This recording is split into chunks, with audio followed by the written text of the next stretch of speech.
권사는 쟁반을 들고 방문 앞에 섰습니다. 밥 한 공기, 국 한 그릇, 반찬 서너 가지.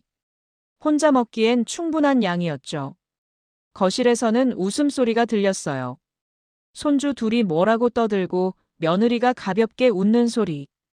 아들의 목소리도 섞여 있었습니다. 권사는 문고리를 잡았어요. 성탄절 전날이었습니다. 거실 한쪽에는 트리가 서 있었고 TV에서는 캐럴이 흘러나왔죠. 식탁에는 4명이 앉아 있었어요.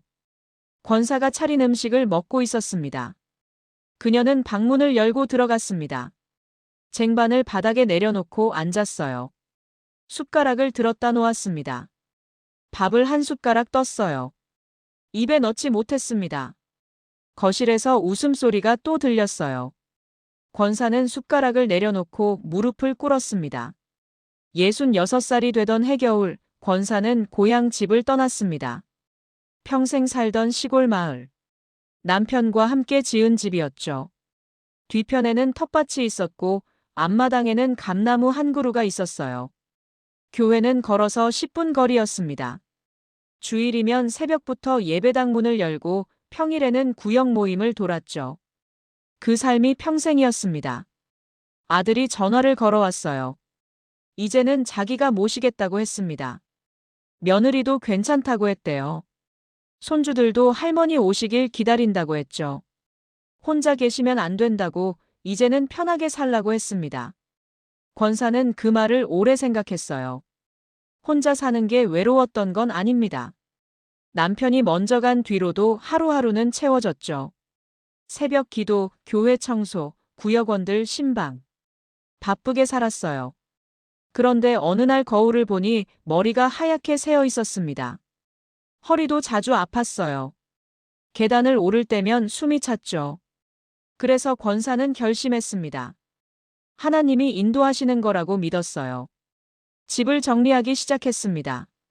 쓰지 않는 옷가지를 걷어내고 살림살이를 줄였어요. 교회 권사님들이 와서 도왔죠. 다들 아쉬워했습니다. 멀리 가면 누구를 만나냐고, 교회는 어떻게 하냐고 물었어요. 권사는 웃으며 답했습니다. 하나님이 부르시는 곳이 어디든 가야 한다고요. 그렇게 그녀는 도시로 올라갔습니다. 아파트였어요. 깨끗하고 넓었습니다. 거실에는 큰 소파가 있었고 주방은 밝았죠. 손주 둘은 초등학생이었어요. 얼굴을 보자 가슴이 먹먹했습니다. 아이들은 잠깐 인사하고는 방으로 들어갔어요. 며느리는 친절했습니다. 방을 안내하고 불편한 거 있으면 말하라고 했어요.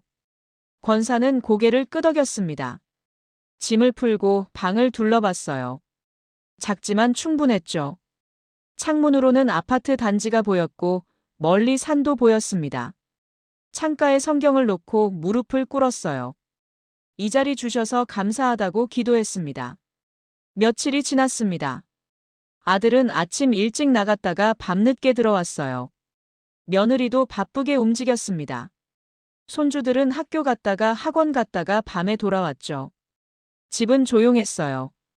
권사는 거실에 앉아 있었습니다. 텔레비전을 켰다 껐다 했어요. 며느리가 점심은 먹었냐고 물었습니다. 권사는 먹었다고 답했어요. 냉장고에 반찬 있으니 편하게 먹으라고 했습니다. 권사는 대답했지만 마음 한구석이 허전했어요. 고향에서는 밥을 혼자 먹어도 외롭지 않았습니다. 누군가를 만날 일정이 있었고 교회에 가면 사람들이 있었죠. 여기는 달랐어요. 밥을 먹고 설거지를 하고 방에 앉아 있으면 하루가 끝났습니다. 며느리가 부탁을 했어요. 시간 되면 저녁 준비를 좀 도와달라고 했습니다. 요즘 너무 바쁘다고 했죠. 권사는 고개를 끄덕였어요. 당연하다고 자기가 해야 한다고 생각했습니다. 그날부터 권사는 저녁 준비를 맡았어요. 장을 보고 반찬을 만들고 저녁상을 차렸습니다. 며느리는 고마워했죠. 아들도 웃으며 역시 어머니 손맛이 최고라고 했어요. 권사는 기뻤습니다. 할 일이 생겼다는 게 좋았어요. 빈 시간이 채워지는 것 같았죠. 그렇게 며칠이 지나고 며칠이 더 지났습니다. 그런데 어느 순간부터 권사는 깨달았어요. 부탁이 아니라 당연한 일이 되어버렸다는 걸요. 아침에 일어나면 밥을 해야 했습니다. 설거지를 하고 청소기를 돌렸어요. 빨래를 널고 저녁 준비를 했죠. 아무도 고맙다는 말을 하지 않았습니다. 누구도 물어보지 않았어요. 그냥 그렇게 돌아갔습니다. 권사는 불평하지 않았어요. 지금은 섬길 때라고 스스로를 다독였습니다. 하나님께서 이 자리를 주셨으니 감사하며 살아야 한다고 생각했어요. 그렇게 또 시간이 흘렀습니다. 성탄절이 다가왔습니다. 거리는 점점 화려해졌어요. 불빛이 켜지고 캐럴이 흘러나왔습니다. 아파트 단지에도 트리가 세워졌죠. 권사는 창밖을 보며 고향 교회를 떠올렸어요. 성탄절이면 온 교회가 함께 모였습니다. 찬양을 부르고 떡을 나누고 밤늦게까지 기도했어요. 구역원들과 함께 준비한 음식을 나눠 먹고 아이들에게 선물을 나눠줬죠. 그 시간이 좋았습니다. 함께 웃고 함께 기도하는 그 자리가 좋았어요. 이제 그 자리는 없었습니다. 아들네 집에도 트리가 있었어요. 거실 한쪽에 세워져 있었죠. 장식도 걸려 있었고 불빛도 반짝였습니다. 손주들이 신나서 뛰어다녔어요. 며느리는 성탄 케이크를 주문했다고 했습니다. 권사는 그 모습을 보며 웃었어요. 그런데 가슴 한쪽이 허전했습니다. 성탄절인데 예배당에 가지 않는다는 게 낯설었어요. 새벽 기도는 어떻게 하나, 예배는 언제 드리나 물었습니다. 아들이 대답했어요. TV로 예배 보면 된다고, 요즘은 다들 그렇게 한다고 했죠. 권사는 아무 말도 하지 않았습니다. 성탄절 일주일 전, 권사는 교회를 알아봤어요. 아파트 근처에 교회가 있었습니다. 걸어서 20분쯤 걸리는 거리였죠. 어느 날 오후 권사는 그 교회를 찾아갔어요. 예배당은 고요했습니다. 문이 열려 있었고 안에 몇 명이 앉아 있었어요. 권사는 뒷자리에 앉았습니다. 찬양이 흘러나왔어요. 조용히 눈을 감고 들었죠. 가슴이 뜨거워졌습니다. 예배가 끝나고 목사님이 인사를 건넸어요. 처음 오셨냐고 어디 사시냐고 물었습니다. 권사는 대답했어요. 아들네 집에 와 있다고 고향에서 교회 다녔다고 했죠. 목사님은 환영한다고 성탄 예배 때 꼭 오시라고 했습니다. 권사는 고개를 끄덕였어요. 집으로 돌아오는 길 마음이 조금 가벼워졌습니다. 저녁 준비를 하면서 권사는 말했어요. 성탄절 새벽에 교회 가고 싶다고요. 아들이 고개를 들었습니다. 그렇게 이른 시간에 예배가 있냐고 물었어요. 권사는 그렇다고 답했습니다. 새벽 5시 예배가 있다고요. 아들이 난감한 표정을 지었어요. 그날은 가족끼리 쉬고 싶다고 했습니다. 손주들도 쉬는 날인데 어머니까지 나가시면 쓸쓸하다고 했죠. 권사는 잠시 말을 멈췄어요. 그리고 고개를 끄덕였습니다. 알겠다고, 그럼 TV로 보겠다고 했어요. 며느리가 미안하다고 했습니다. 내년에는 함께 가자고 했죠. 권사는 괜찮다고 웃었어요. 그런데 웃음이 자꾸 굳었습니다. 밤에 방으로 들어가서 권사는 무릎을 꿇었어요. 기도가 나오지 않았습니다. 입만 열렸다 닫혔다 했어요.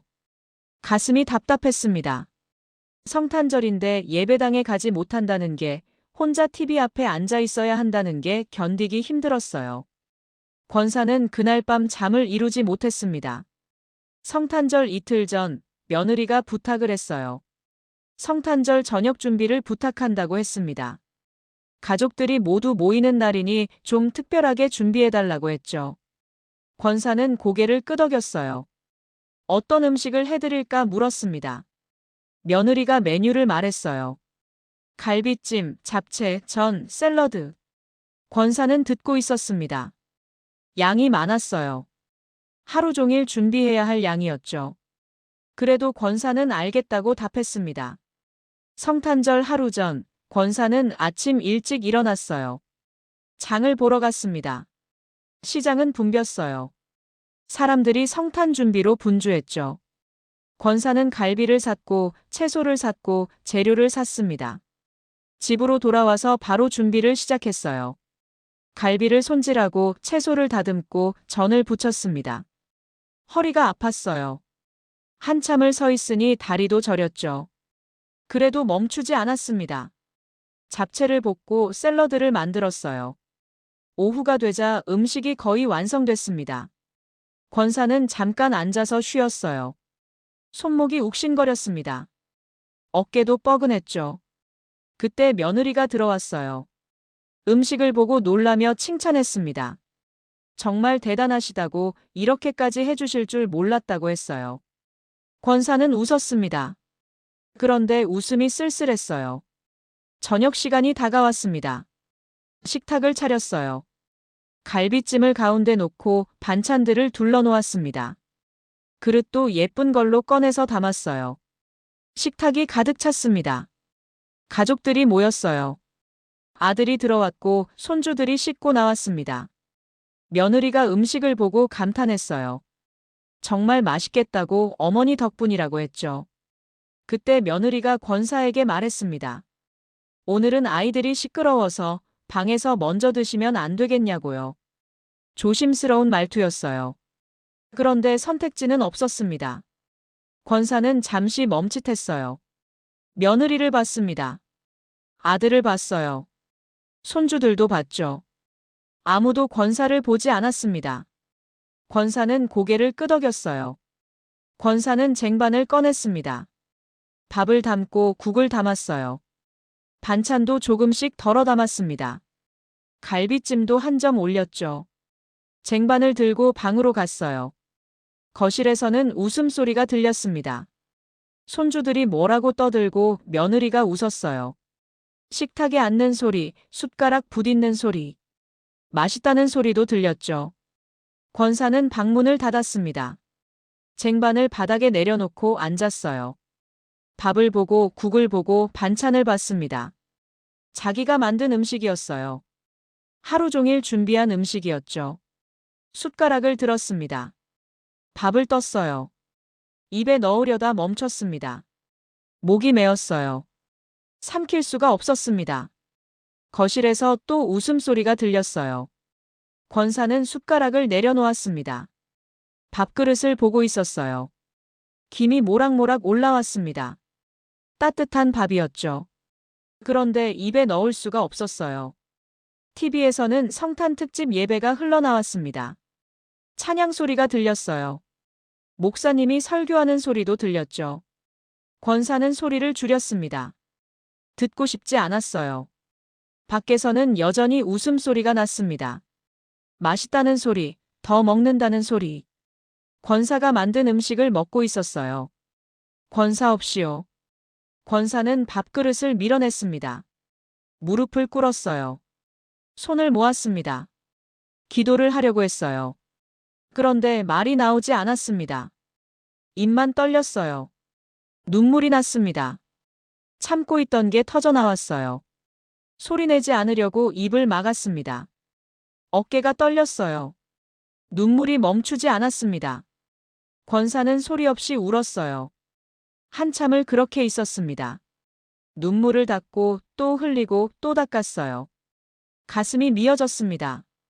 숨을 쉬기가 힘들었어요. 그때 속에서 말이 터져나왔습니다. 하나님, 제가 왜 여기 있습니까? 제가 잘못 온 겁니까? 소리는 나오지 않았어요. 입술만 움직였습니다. 눈물만 흘렀죠. 권사는 평생 불평하지 않았습니다. 어떤 자리에서든 감사하며 살았어요. 하나님이 주신 자리라고 믿었죠. 그런데 이 순간만큼은 모르겠었습니다.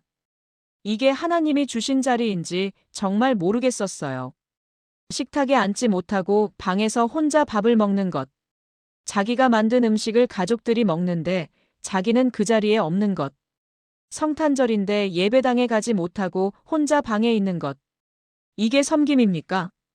이게 순종입니까? 권사는 알 수 없었어요. 한참을 무릎 꿇고 있었습니다.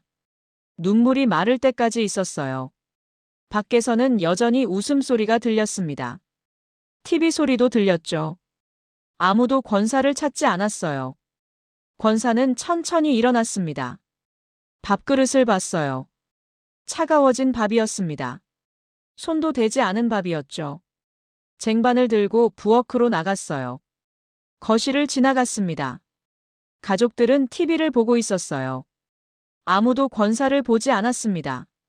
싱크대에 밥을 버렸어요. 국도 버렸습니다. 반찬도 버렸죠. 그릇을 씻었어요. 물소리만 났습니다. 며느리가 물었어요. 맛있게 드셨냐고요. 권사는 대답했습니다. 네, 맛있었다고요. 그리고 다시 방으로 들어갔어요. 창밖을 봤습니다. 밤이었어요. 아파트 불빛들이 반짝였습니다. 어딘가에서는 캐럴이 들렸어요. 성탄절 전날 밤이었습니다. 권사는 창가에 앉았어요. 무릎 위에 성경을 올렸습니다. 펼치지 않았어요. 그냥 올려두고 앉아 있었죠. 하나님, 제가 지금 어디에 있습니까? 대답은 없었습니다. 밤이 깊어갔어요. 거실 불이 꺼졌습니다. 가족들이 방으로 들어갔죠. 집이 조용해졌어요. 권사는 여전히 창가에 앉아 있었습니다. 성경을 보고 있었어요. 그런데 글자가 보이지 않았습니다. 눈물 때문이었어요. 성탄절 새벽이었습니다. 권사는 잠들지 못했어요. 침대에 누워있다가 일어났습니다. 시계를 봤어요. 새벽 4시였습니다. 창밖은 아직 어두웠어요. 불빛만 희미하게 보였습니다. 권사는 옷을 챙겨 입었어요. 조용히 움직였습니다. 아무 소리도 나지 않게요. 방문을 열었어요. 거실은 고요했습니다. 아무도 없었어요. 현관으로 갔습니다. 신발을 신었죠. 문을 열고 나갔어요. 복도는 차가웠습니다. 엘리베이터를 탔어요. 내려가면서 권사는 가슴이 두근거렸습니다. 무서웠어요. 그런데 멈출 수가 없었습니다. 밖으로 나갔어요. 새벽 공기가 얼굴을 스쳤습니다. 차가웠어요. 숨을 쉬니 입김이 났습니다. 권사는 걷기 시작했어요. 교회로 가는 길이었습니다. 20분 거리였어요. 한 번 가본 길이었죠. 권사는 천천히 걸었습니다. 거리는 조용했어요. 아무도 없었습니다. 가로등 불빛만 켜져 있었어요. 권사는 그 불빛 아래를 걸었습니다. 숨이 찼어요. 그런데 멈추지 않았습니다. 교회가 보였어요. 작은 건물이었습니다. 2층짜리 건물이었어요. 십자가가 세워져 있었습니다. 불이 켜져 있었어요. 권사는 멈춰 섰습니다. 교회를 봤어요. 가슴이 뛰었습니다. 눈물이 또 났어요. 발을 옮겼습니다. 교회 문을 열고 들어갔어요. 예배당은 따뜻했습니다. 몇 명이 앉아 있었어요. 다들 조용히 기도하고 있었습니다. 권사는 뒷자리에 앉았어요. 찬양이 시작됐습니다. 권사는 찬송가를 펼쳤어요. 찬양을 따라 불렀습니다. 목소리가 떨렸어요. 그런데 소리가 나왔습니다. 찬양이 나왔어요. 눈물이 흘렀습니다. 그래도 불렀어요. 계속 불렀습니다. 목사님이 설교를 시작했어요. 성탄절 말씀이었습니다. 예수님이 이 땅에 오신 이유에 대한 말씀이었죠. 권사는 듣고 있었어요. 말씀 중에 한 구절이 귀에 들어왔습니다. 사람을 기쁘게 하랴, 하나님을 기쁘게 하랴. 권사는 멈췄어요. 그 말씀이 가슴에 박혔습니다.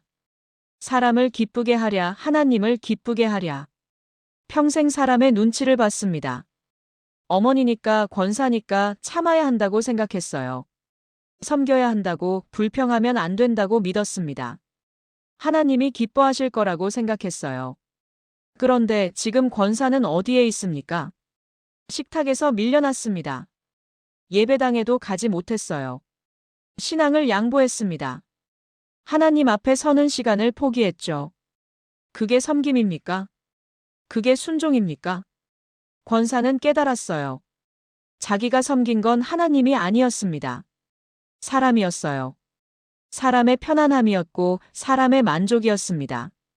하나님은 뒤로 밀려나 있었어요. 신앙은 양보할 수 있는 것이 되어 있었습니다. 권사는 고개를 숙였어요. 무릎을 꿇었습니다. 하나님, 용서하소서. 예배가 끝났습니다. 사람들이 일어났어요. 인사를 나눴습니다. 권사는 자리에 앉아 있었어요. 일어날 수가 없었습니다. 목사님이 다가왔어요. 오셨냐고, 성탄절 아침에 오셨냐고 물었습니다. 권사는 고개를 끄덕였어요. 목사님은 감사하다고 하나님이 기뻐하실 거라고 했습니다. 권사는 눈물을 닦았어요. 일어났습니다. 목사님께 인사하고 밖으로 나왔어요. 하늘이 밝아지고 있었습니다. 권사는 교회 앞에 섰어요. 하늘을 봤습니다. 해가 떠오르고 있었어요. 성탄절 아침이었습니다. 가슴이 뜨거웠어요. 눈물이 또 났습니다. 그런데 이번엔 달랐어요. 슬픔이 아니었습니다. 권사는 깨달았어요. 자기가 돌아올 자리가 여기라는 걸요. 하나님 앞에 서는 자리. 사람이 아니라 하나님을 바라보는 자리. 그게 자기 자리라는 걸 깨달았습니다. 집으로 돌아가는 길 권사는 천천히 걸었어요. 가슴이 또렷했습니다. 무엇을 해야 할지 알 것 같았어요. 집에 도착했을 때 아들이 깨어 있었습니다. 거실에 서 있었어요. 현관문이 열리자 고개를 돌렸습니다. 권사를 봤어요. 놀란 표정이었습니다. 어디 갔다 오시냐고 물었어요. 권사는 대답했습니다. 교회 다녀왔다고요. 아들은 잠시 말이 없었어요. 그러다 물었습니다. 왜 말도 안 하고 나가셨냐고요. 권사는 대답하지 않았어요. 신발을 벗고 안으로 들어갔습니다. 며느리도 나왔어요. 놀란 얼굴이었습니다. 어디 가셨냐고 깜짝 놀랐다고 했어요. 권사는 미안하다고 했습니다. 그리고 방으로 들어갔어요. 문을 닫고 앉았습니다. 가슴이 두근거렸어요. 무서웠습니다. 그런데 후회는 없었어요. 그날 아침 식탁에서 아무도 말이 없었습니다. 권사는 밥을 먹었어요. 아들과 며느리도 밥을 먹었습니다. 손주들만 떠들었어요. 어색한 공기였습니다. 며느리가 말했어요. 다음부터는 말씀해달라고 걱정했다고 했습니다. 권사는 고개를 끄덕였어요. 알겠다고 답했습니다. 그날부터 권사는 달라졌습니다. 주일 아침이면 교회에 나갔어요. 아무에게도 묻지 않았습니다. 그냥 준비하고 나갔어요. 아들이 뭐라고 하지 않았습니다. 며느리도 말이 없었어요. 평일에도 권사는 교회에 갔습니다. 새벽 기도에 나갔어요. 구역 모임에도 참석했습니다. 집안일은 아침에 마쳤어요. 그리고 나갔습니다. 며느리가 물었어요. 저녁 준비는 어떻게 하냐고요. 권사는 대답했습니다. 오전에 해놓겠다고 데우면 된다고 했어요. 며느리는 난감한 표정이었습니다. 그래도 더 이상 말하지 않았어요. 권사는 자기 시간을 지켰습니다. 새벽 기도, 주일 예배, 구역 모임. 하나도 빠지지 않았어요. 집안일도 했습니다. 그런데 전부 떠안지 않았어요. 할 수 있는 만큼만 했습니다. 아들이 말했어요. 너무 무리하시는 거 아니냐고 나이도 있으신데 쉬셔야 한다고 했습니다. 권사는 대답했어요. 괜찮다고 이게 자기한테 맞는 삶이라고 했습니다. 아들은 더 이상 말하지 않았어요. 며느리와의 관계는 조금씩 어색해졌습니다. 예전처럼 친절하지 않았어요. 말도 줄었습니다. 권사는 알았어요. 며느리가 불편해한다는 걸요. 그래도 권사는 멈추지 않았습니다. 교회 생활을 이어갔어요. 새벽 기도에서 만난 권사님들과 친해졌습니다. 함께 밥도 먹고 이야기도 나눴어요. 고향 교회 이야기도 했습니다. 권사는 조금씩 자리를 찾아갔어요. 하나님 앞에 서는 자리, 사람의 눈치를 보지 않는 자리, 그 자리로 돌아가고 있었습니다. 그런데 집안 분위기는 점점 냉랭해졌어요. 아들이 불만을 드러냈습니다. 너무 자주 나가신다고 집을 비우신다고 했어요. 며느리도 말했습니다. 손주들이 할머니를 못 본다고 저녁도 함께 못 먹는다고 했어요. 권사는 듣고 있었습니다. 가슴이 아팠어요. 그런데 굽히고 싶지 않았습니다. 자기가 양보할 건 신앙이 아니었어요. 하나님 앞에 서는 시간이 아니었습니다. 권사는 대답했어요. 미안하다고. 그런데 이건 포기할 수 없다고 했습니다. 아들이 화를 냈어요. 그럼 왜 여기 왔냐고, 가족과 함께 있으려고 온 거 아니냐고 물었습니다. 권사는 대답하지 못했어요. 그날 밤 권사는 방에서 기도했습니다. 하나님, 제가 틀렸습니까? 제가 잘못하고 있습니까? 대답은 없었어요. 그런데 마음은 또렷했습니다. 틀리지 않았어요. 잘못하고 있지 않았습니다. 겨울이 깊어갔습니다. 권사는 여전히 교회에 나갔어요. 새벽마다 일어나서 준비했습니다. 어두운 길을 걸어 교회로 갔어요. 예배당에 앉아 기도했습니다. 집으로 돌아오면 아무도 없었어요. 다들 나간 뒤였습니다. 권사는 혼자 아침을 먹고 청소를 했어요. 빨래를 널고 점심을 준비했습니다. 오후에는 또 나갔어요. 구역 모임이 있는 날도 있었고 신방을 가는 날도 있었습니다. 집에 돌아오면 저녁 시간이었어요. 가족들과 밥을 먹었습니다. 그런데 대화는 없었어요. 아들도 며느리도 말이 없었습니다. 손주들만 떠들었어요. 권사는 그 시간이 힘들었습니다. 함께 있지만 함께가 아닌 것 같았어요. 밥을 먹고 설거지를 하고 방으로 들어갔습니다. 창밖을 보며 권사는 생각했어요. 이게 맞는 건지, 이렇게 사는 게 옳은 건지요.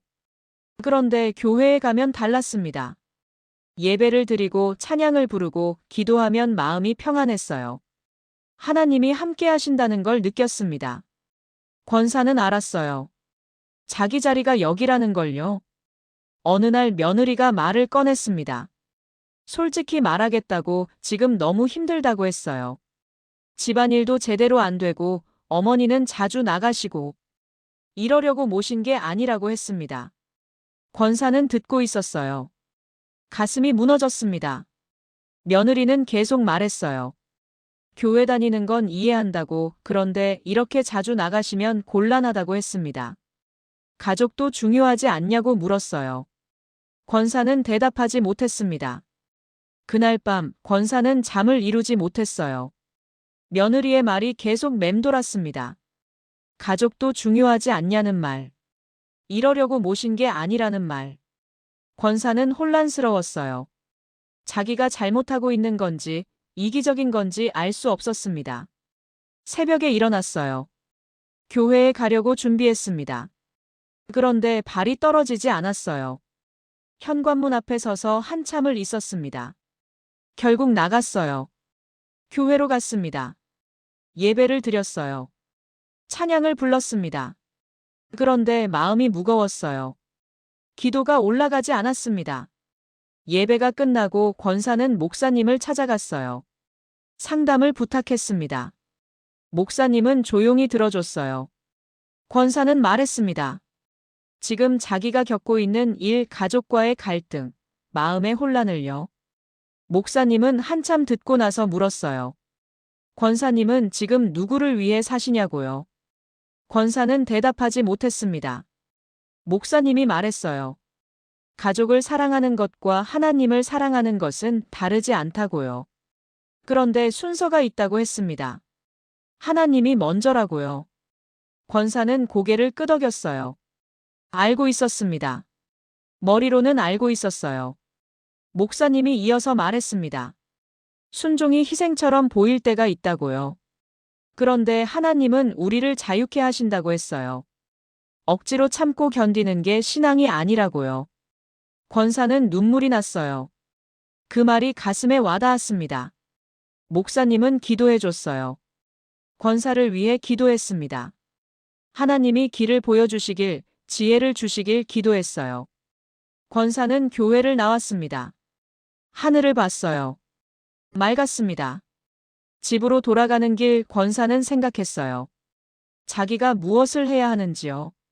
며칠이 지났습니다. 권사는 여전히 교회에 나갔어요. 그런데 집에서는 더 조용히 지냈습니다. 며느리와 부딪히지 않으려고 노력했어요. 집안일도 성실히 했습니다. 그래도 분위기는 나아지지 않았어요. 아들이 권사를 불렀습니다. 이야기 좀 하자고 했어요. 거실에 앉았어요. 아들과 며느리가 마주 앉아 있었습니다. 권사도 앉았어요. 아들이 말을 꺼냈습니다. 솔직히 말하겠다고 지금 이 상황이 모두에게 힘들다고 했어요. 어머니도 불편하실 것 같다고 했습니다. 권사는 듣고 있었어요. 아들이 제안했습니다. 고향으로 돌아가시는 게 어떻겠냐고요. 그게 어머니한테도 나을 것 같다고 했어요. 권사는 멈췄습니다. 고향으로 돌아가라는 말. 여기서 나가라는 말이었어요. 권사는 아들을 봤습니다. 며느리를 봤어요. 두 사람 다 고개를 숙이고 있었습니다. 권사는 천천히 고개를 끄덕였어요. 알겠다고 생각해보겠다고 했습니다. 그날 밤 권사는 방에 앉아 있었습니다. 창밖을 보고 있었어요.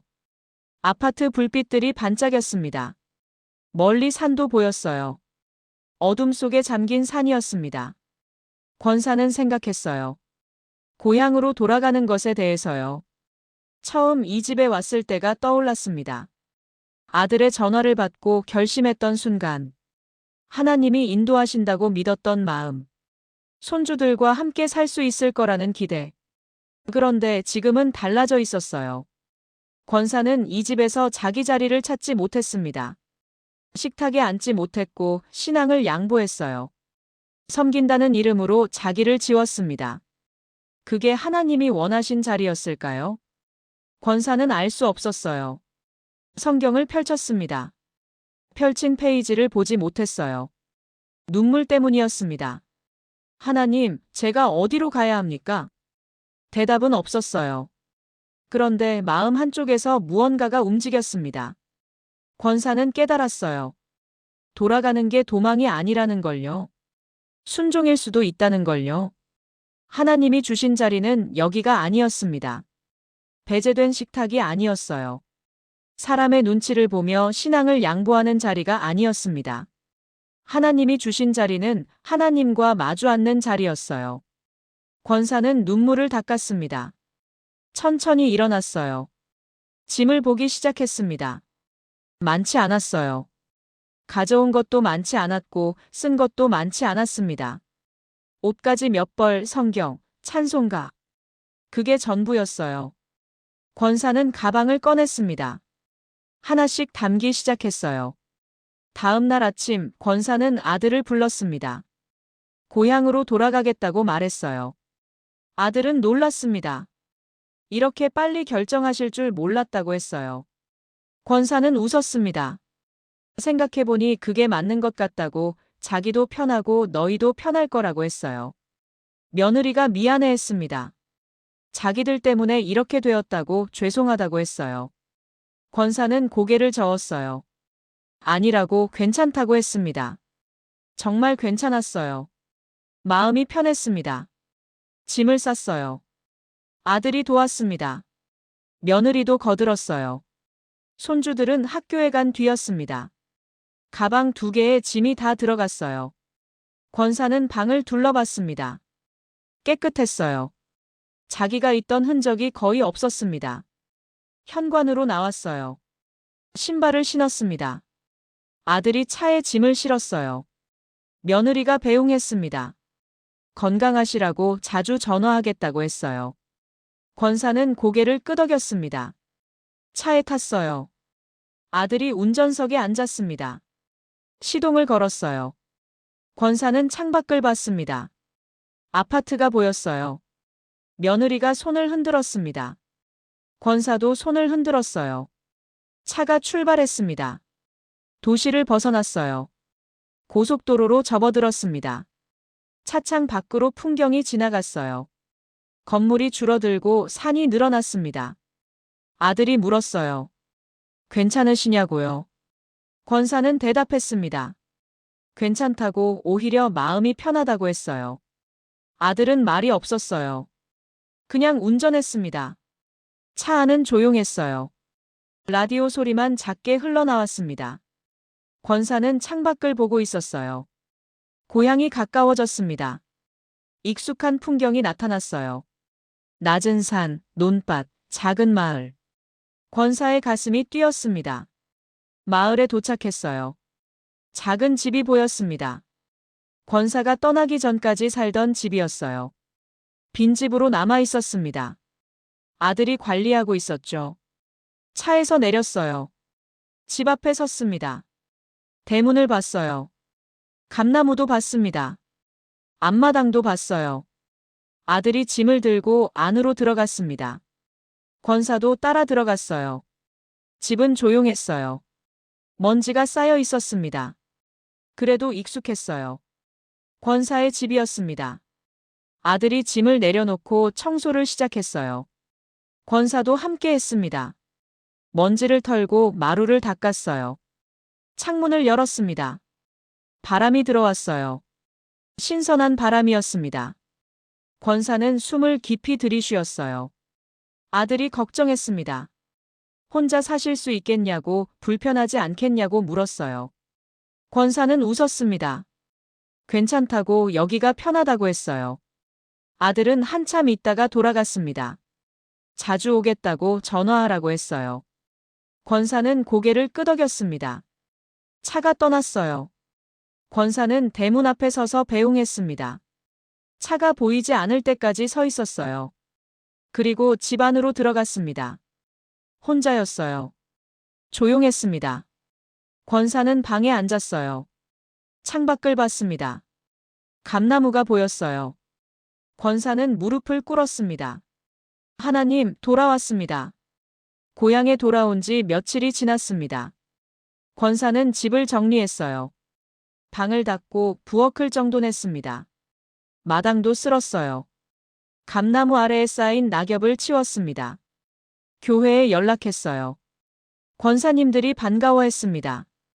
돌아오셨다고, 보고 싶었다고 했어요. 권사는 가슴이 따뜻해졌습니다. 주일이 되었어요. 권사는 일찍 일어났습니다. 준비를 하고 교회로 갔어요. 걸어서 10분 거리였습니다. 익숙한 길이었어요. 교회에 도착했어요. 예배당 문을 열고 들어갔습니다. 권사님들이 반겼어요. 얼굴을 보니 눈물이 났습니다. 예배를 드렸어요. 찬양을 불렀습니다. 목사님이 설교했어요. 권사는 들으며 울었습니다. 여기가 자기 자리였어요. 하나님 앞에 서는 자리였습니다. 예배가 끝나고 권사님들과 밥을 먹었어요. 교회 뒤편 작은 식당에서 함께 먹었습니다. 이야기를 나눴어요. 도시에서 있었던 일을 말했습니다. 권사님들은 들어줬어요. 힘들었겠다고, 잘 돌아왔다고 했습니다. 권사는 고개를 끄덕였어요. 돌아오길 잘했다고 생각했습니다. 집으로 돌아왔어요. 혼자였습니다. 그런데 외롭지 않았어요. 오히려 평안했습니다. 저녁을 준비했어요. 간단히 먹었습니다. 설거지를 하고 방에 앉았어요. 성경을 펼쳤습니다. 말씀을 읽었어요. 천천히 읽었습니다. 한 구절 한 구절이 마음에 들어왔어요. 권사는 깨달았습니다. 혼자 있는 게 외로움이 아니라는 걸요. 하나님과 함께 있는 자리라는 걸요. 며칠이 지났어요. 권사는 새벽 기도를 시작했습니다. 매일 아침 일찍 일어나서 교회로 갔어요. 예배당에서 기도했습니다. 혼자 있을 때도 있었고 몇 명이 함께할 때도 있었어요. 구역 모임도 다시 시작했습니다. 권사님들을 만나고 신방을 다녔어요. 누군가의 집에 가서 함께 기도했습니다. 권사의 하루는 채워졌어요. 빈 시간이 없었습니다. 하나님을 섬기는 시간으로 가득했어요. 그런데 가끔 생각이 났습니다. 아들 네 식구들이요. 손주들의 얼굴도 떠올랐어요. 전화를 걸었습니다. 아들이 받았어요. 잘 지내냐고 물었습니다. 권사는 잘 지낸다고 답했어요. 아들은 안심했습니다. 며느리도 전화를 바꿔 받았어요. 건강하시냐고 물었습니다. 권사는 건강하다고 답했어요. 며느리는 미안하다고 또 말했습니다. 권사는 괜찮다고 했어요. 정말 괜찮았습니다. 손주들과도 통화했어요. 할머니 보고 싶다고 했습니다. 권사는 웃으며 대답했어요. 할머니도 보고 싶다고요. 전화를 끊고 권사는 생각했습니다. 사랑하는 것과 함께 사는 것은 다르다는 걸요. 권사는 가족을 사랑했어요. 아들도 며느리도 손주들도 사랑했습니다. 그런데 함께 살 수는 없었어요. 그게 모두에게 나았습니다. 겨울이 깊어갔어요. 고향 마을은 조용했습니다. 눈이 내렸어요. 마당에 쌓였고 지붕에도 쌓였습니다. 권사는 눈을 치웠어요. 감나무에 쌓인 눈도 털어냈습니다. 교회에 갔어요. 새벽 기도를 드렸습니다. 눈길을 걸어서 갔어요. 미끄러웠지만 천천히 걸었습니다. 예배당은 따뜻했어요. 권사는 자리에 앉아 기도했습니다. 하나님께 감사했어요. 이 자리로 돌아오게 해주셔서요. 예배가 끝나고 목사님이 물었습니다. 잘 지내시냐고요. 권사는 고개를 끄덕였어요. 잘 지낸다고 평안하다고 답했습니다. 목사님은 웃었어요. 얼굴이 밝아지셨다고 은혜 가운데 계신 것 같다고 했습니다. 권사는 맞다고 답했어요. 은혜 가운데 있다고요. 집으로 돌아오는 길 권사는 하늘을 봤습니다. 맑았어요. 햇살이 눈 위에 반짝였습니다. 권사는 걸으며 생각했어요. 자기가 찾은 자리에 대해서요. 배제된 식탁이 아니었습니다. 사람의 눈치를 보는 자리가 아니었어요. 신앙을 양보하는 자리가 아니었습니다. 하나님과 마주 앉는 자리였어요. 그 자리로 돌아왔습니다. 봄이 왔습니다. 감나무에 새싹이 돋았어요. 마당에도 풀이 자라기 시작했습니다. 권사는 텃밭을 일궜어요. 상추를 심고 고추도 심었습니다. 교회 생활은 계속됐어요. 새벽 기도, 주일 예배, 구역 모임. 빠지지 않고 나갔습니다. 권사의 자리였어요. 구역원들과 가까워졌습니다. 함께 밥을 먹고 이야기를 나눴어요. 누군가 아프면 찾아가서 기도했습니다. 권사는 바쁘게 살았어요. 그런데 행복했습니다. 어느 날 아들이 전화를 걸어왔어요. 성묘를 가자고 했습니다. 아버지 산소에 가자고요. 권사는 좋다고 답했어요. 주말에 아들이 왔습니다. 며느리와 손주들도 함께 왔어요. 권사는 반가웠습니다. 얼굴을 보니 가슴이 따뜻해졌어요. 손주들이 달려왔습니다. 할머니라고 불렀어요. 권사는 안아줬습니다. 보고 싶었다고 컸다고 말했어요. 함께 밥을 먹었어요. 권사가 준비한 음식이었습니다. 텃밭에서 딴 상추, 집에서 담근 김치. 소박했지만 맛있었어요. 식탁에 둘러앉았습니다.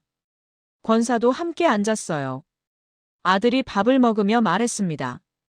역시 어머니 손맛이 최고라고요. 권사는 웃었어요. 그 말이 이제는 기뻤습니다. 도시에서 들었을 때와는 달랐어요. 여기서는 자기 자리에 앉아 있었으니까요. 밥을 다 먹고 산소로 갔습니다.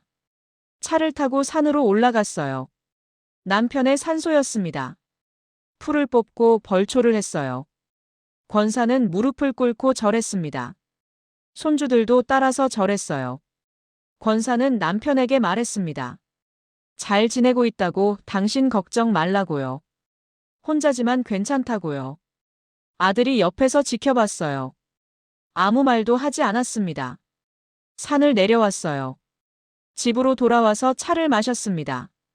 손주들은 마당에서 놀았어요. 권사는 그 모습을 보며 웃었습니다. 해가 지기 시작했어요. 아들이 일어났습니다. 이제 가봐야 한다고 했어요. 권사는 고개를 끄덕였습니다. 배웅했어요. 대문 앞에 섰습니다. 손주들이 할머니 또 올게요 라고 말했어요. 권사는 그러라고 건강하라고 답했습니다. 차가 떠났어요. 권사는 손을 흔들었습니다. 차가 보이지 않을 때까지 서 있었어요. 그리고 집으로 들어갔습니다. 혼자였어요. 조용했습니다. 권사는 마당에 앉았어요. 하늘을 봤습니다. 별이 보이기 시작했어요. 하나 둘 떠올랐습니다. 권사는 별을 보며 생각했어요. 가족을 사랑하지만 함께 살 수는 없었습니다. 그게 모두를 위한 길이었어요. 권사는 이제 알았습니다. 자기 자리가 어디인지요. 계절이 바뀌었어요. 여름이 왔습니다. 텃밭에 채소가 자랐어요. 상추도 자랐고 고추도 열렸습니다. 권사는 수확했어요. 구역원들에게 나눠줬습니다. 교회에서는 여름 수련회가 있었어요. 권사도 참석했습니다. 함께 기도하고 찬양했어요. 밤에는 간증 시간이 있었습니다. 권사도 간증을 했어요. 도시에서 겪었던 일, 돌아온 이유를 말했습니다. 하나님이 자기를 이끄신 과정을 나눴어요. 사람들이 들었습니다. 눈물을 흘리는 사람도 있었어요. 권사의 이야기가 누군가에게 위로가 되었습니다. 권사는 깨달았어요. 자기가 겪은 일이 헛되지 않았다는 걸요. 하나님이 쓰시는 이야기였다는 걸요. 가을이 왔습니다. 감나무에 감이 열렸어요. 주황빛 감이 주렁주렁 달렸습니다. 권사는 감을 땄어요. 교회에 가져가서 나눴습니다.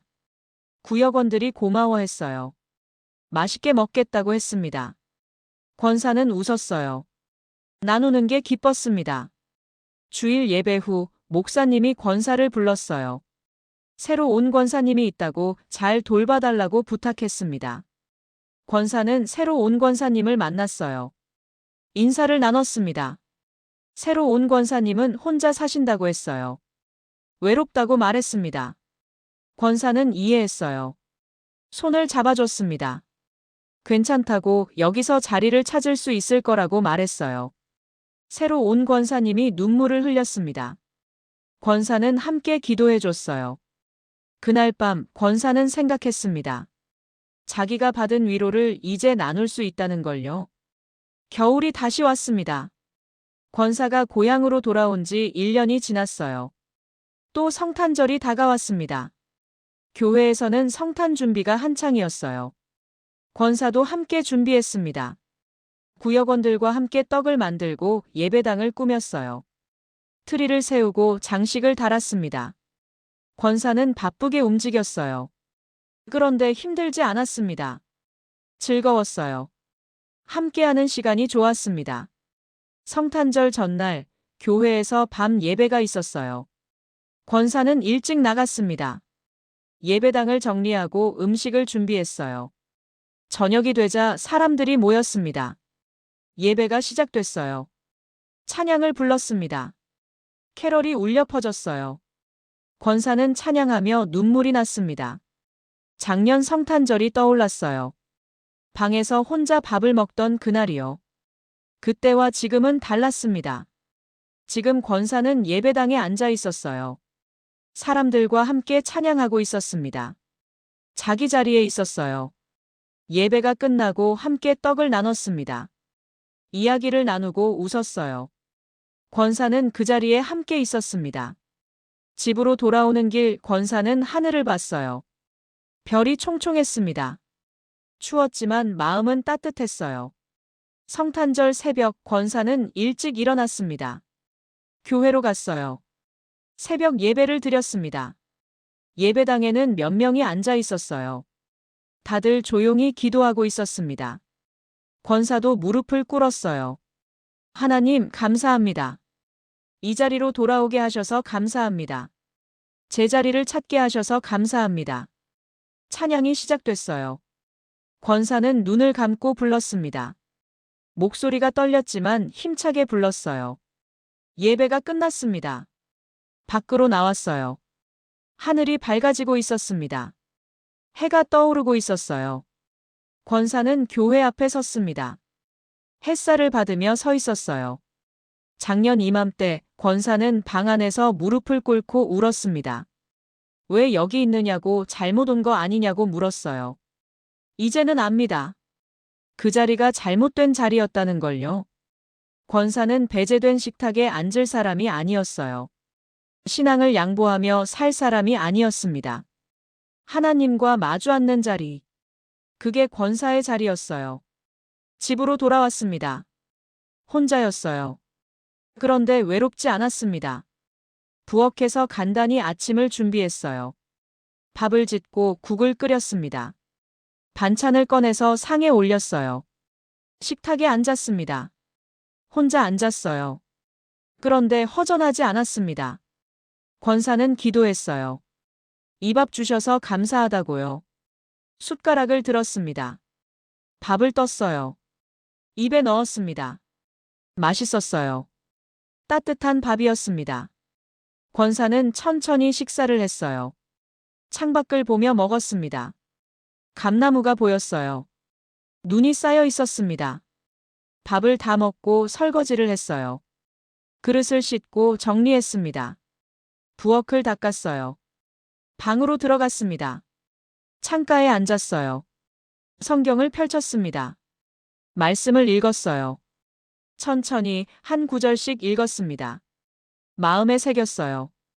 권사는 이제 알았습니다. 인생이 완전히 헛된 것은 아니었다는 걸요. 도시에서 겪었던 시간도 헛되지 않았어요. 그 시간이 있었기에 지금 이 자리의 소중함을 아는 거니까요. 배제됐던 경험이 있었기에 지금 이 자리가 얼마나 귀한지 아는 겁니다. 권사는 성경을 덮었어요. 창밖을 봤습니다. 눈이 내리기 시작했어요. 하얀 눈이 조용히 내렸습니다. 감나무에 쌓이고 마당에 쌓였어요. 권사는 그 모습을 보며 앉아 있었습니다. 평안했어요. 마음이 고요했습니다. 하나님과 마주 앉는 자리. 여기가 권사의 자리였습니다. 마이너스 마이너스 마이너스. 해시태그 아웃로 450자. 권사는 창가에 앉아 눈을 보고 있었습니다. 조용히 내리는 눈이었어요. 소리 없이 쌓였습니다. 혼자였지만 외롭지 않았어요. 하나님이 함께 하셨으니까요. 식탁은 작았습니다. 혼자 앉기에 딱 맞는 크기였어요. 그런데 충분했습니다.